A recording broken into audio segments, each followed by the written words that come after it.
कहानी की शुरुआत होती है एक जंगल में जहां मसूद राणा नाम का एक बांग्लादेशी स्पेशल एजेंट अपने मिशन की तैयारी कर रहा था। असल में अमेरिका के एक माफिया ग्रुप ने एक आदमी को बंदी बना रखा था और मसूद का मिशन था उसे छुड़ाकर सही सलामत वापस लाना। राणा जासूसों की दुनिया में एजेंट MR9 के नाम से मशहूर था। जल्द ही वो एक हेलीकॉप्टर में अपने मिशन के लिए निकल गया और एक आलीशान बंगले में पहुंचा। वहां उसने बंगले के बाहर सभी गार्ड्स को मार डाला और फिर अंदर जाकर भी गार्ड्स की हड्डी पसली एक कर दी। वहीं दूसरी ओर हम रिची नाम के एक माफिया बॉस को देखते हैं जो राणा के बॉस मेजर राहत खान से बात कर रहा था। रिची ने उसका मजाक उड़ाते हुए कहा कि राहत ने रिची के इतने सारे गुंडों से लड़ने के लिए सिर्फ एक राणा को भेजा है, मगर उधर राणा ने अकेले ही उसके आधे से ज्यादा गुंडों को धूल चटा दी थी। जब रिची को ये खबर मिली तो वो तुरंत ही भाग निकला और उसने अपने आदमी से कहा कि इस हॉस्टेज को मारकर पूरा बंगला धमाके में उड़ा दो। उधर राणा जल्दी से सभी गार्ड्स को खत्म करके कैदी के कमरे तक आ पहुंचा, मगर तब तक बदकिस्मती से वो आदमी मर चुका था। अब राणा उसकी लाश उठाकर वहां से भाग निकला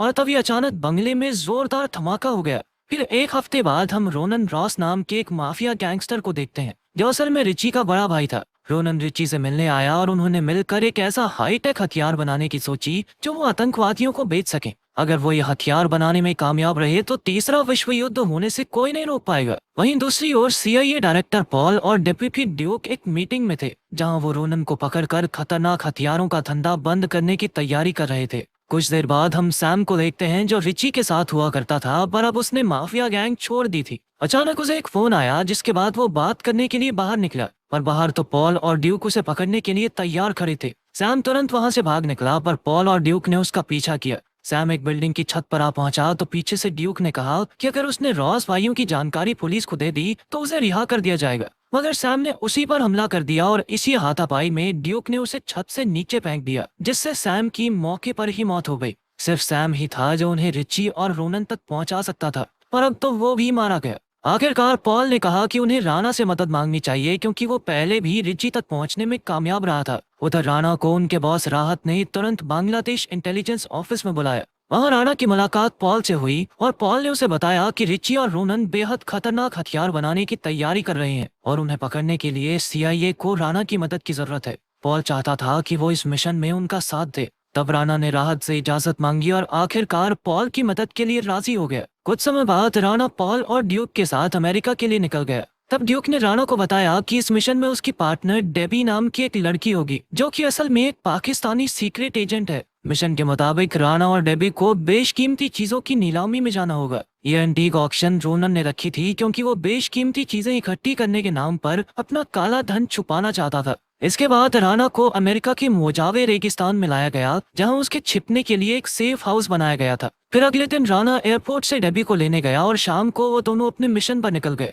वो पति पत्नी बनकर रोमन की एंटीक ऑक्शन में पहुंचे और फिर जल्द ही रोमन सबसे मिलने आया। इस दौरान राणा चुपके से रोनन के कमरे की ओर गया, पर बदकिस्मती से एक गार्ड ने उस पर बंदूक तान दी और उसे पकड़कर रोनन के सामने ले आया। तभी गार्ड्स ने राणा को एक इंजेक्शन लगा दिया जिससे वो वहीं पर बेहोश हो गया। बाद में जब राणा को होश आया तो उसने देखा कि उसके हाथ कुर्सी से बंधे हुए थे और रोमन के गुंडों ने डेबी को भी बंदी बना लिया था। फिर रोनन ने अपनी गर्लफ्रेंड गिया को डेबी से पूछताछ करने भेजा और खुद वो एजेंट राणा से पूछताछ करने लगा। रोमन ने उससे पूछा कि उसे किसने भेजा है, मगर राणा ने एक शब्द भी नहीं कहा।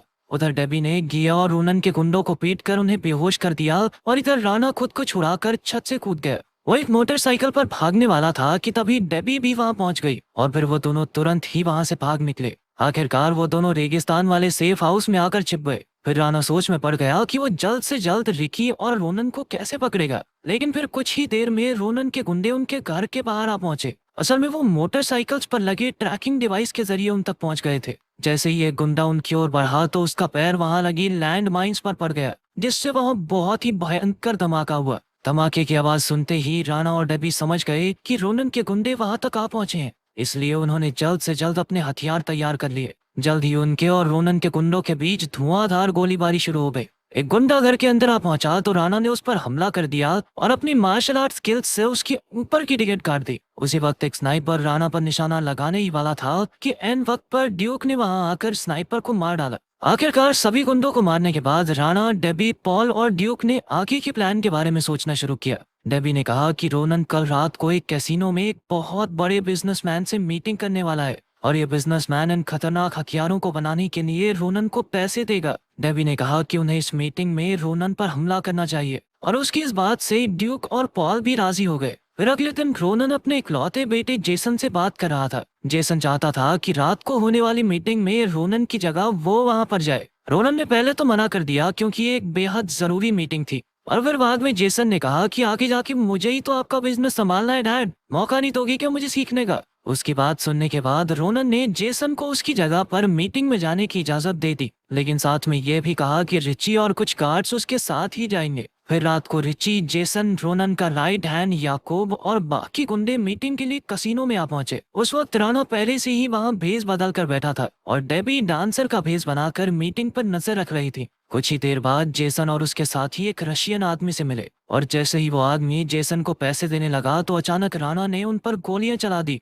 अचानक दोनों तरफ से धुआंधार गोलीबारी शुरू हो गई। ड्यूक और पॉल भी राणा की मदद कर रहे थे और जल्द ही उसने जेसन को गोली से घायल कर दिया। इधर रिची तो तुरंत कसीनो से भाग निकला। अंदर याकूब ने जब जेसन को घायल देखा तो उसने उसे उठाकर गाड़ी में लेटाया और वहां से निकल पड़ा। राणा भी तुरंत अपनी गाड़ी में उसका पीछा करने लगा। वहीं दूसरी ओर ड्यूक, डेबी और पॉल अब भी कसीनो में रोनन के गुंडों का सामना कर रहे थे। एक एक करके उन्होंने सबका सफाया कर दिया और अंत में अब सिर्फ गिया बाकी थी। तब ड्यूक ने गिया से कहा कि अगर वो उन्हें रोनन और रिची की जानकारी देकर ये बताएगी कि इन खतरनाक हथियारों के पीछे किसका हाथ है तो वो उसे जिंदा छोड़ देंगे। आखिरकार गिया ने उसे हथियारों के बारे में पूरी जानकारी दे दी। उधर राणा अब भी याकूब की गाड़ी के पीछे था। जेसन का काफी खून बह चुका था और आखिरकार उसने गाड़ी में ही दम तोड़ दिया। तभी याकूब ट्रेन की पटरियों से गाड़ी भगाकर ले गया और फिर अचानक ट्रेन आ गई, जिस वजह से राणा को वहीं रुकना पड़ा। आखिरकार याकूब जेसन की लाश रोनन के सामने लाया। अपने बेटे की मौत की खबर सुनकर रोनन के पैरों तले जमीन खिसक गई और फिर उसने गुस्से में तिल मिलाते हुए पूछा कि इसका कातिल कौन है।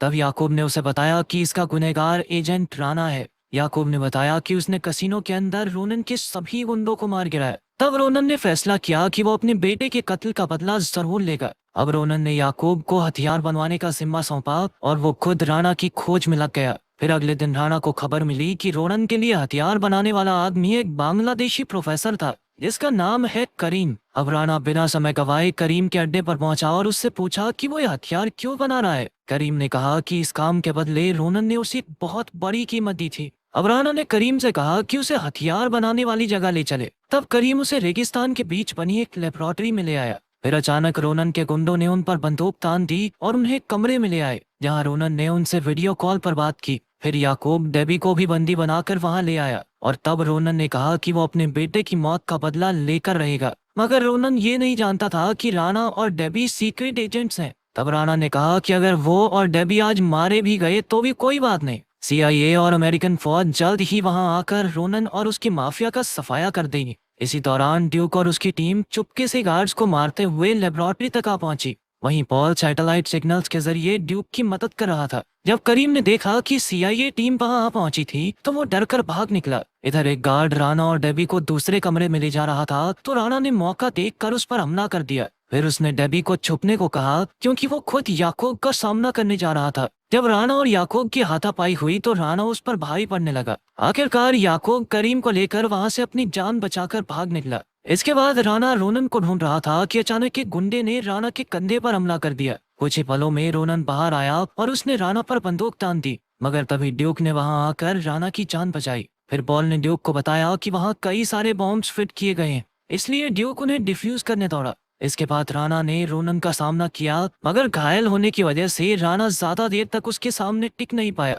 आखिरकार रोनन उसे खत्म करने ही वाला था कि ऐन वक्त पर डेबी ने वहां आकर रोनन पर वार किया, मगर तभी रोनन ने डेबी के पेट में चाकू घूंप दिया, जिससे डेबी की मौके पर ही मौत हो गई। यह देखकर रोनन को बहुत बड़ा धक्का लगा और उसने गुस्से में आकर उसी चाकू से रोनन का गला काट डाला। रोनन की मौत के बाद राणा और डेबी का मिशन खत्म हो चुका था। खैर याकूब और करीम अब भी फरार थे। इस घटना के कुछ समय बाद राणा बांग्लादेश लौट आया और अपने माँ बाप की कब्र पर श्रद्धांजलि देने पहुंचा। फिर 6 महीने बीत गए और हम देखते हैं कि पॉल एक डोजो स्कूल में 2 योद्धाओं को प्रैक्टिस करते हुए देख रहा था। प्रैक्टिस के बाद पॉल ने उनके लीडर से कहा कि वो इन दोनों योद्धाओं को अपने साथ मिशन पर ले जाना चाहता है। उसका अगला मिशन था रिकी को पकड़ना, जो इस वक्त हिमालय के पहाड़ों में छुपा हुआ था। वहीं दूसरी ओर करीम अब भी खतरनाक हथियार बनाने में लगा हुआ था। कुछ समय बाद पॉल ने राणा को भी इस मिशन में शामिल होने को कहा। उधर रिची, याकूब और करीम काफी खुश थे क्योंकि वो सीआईए को चकमा देकर भाग निकले थे। अब वो मिलकर खतरनाक हथियारों की तस्करी शुरू कर सकते थे। अगर वो ये नहीं जानते थे कि पॉल के दो योद्धा रिची को पकड़ने के लिए हिमालय तक। आप अगर वीडियो पसंद आई तो लाइक कर देना, चैनल को सब्सक्राइब कर देना। मिलते हैं अगली वीडियो में।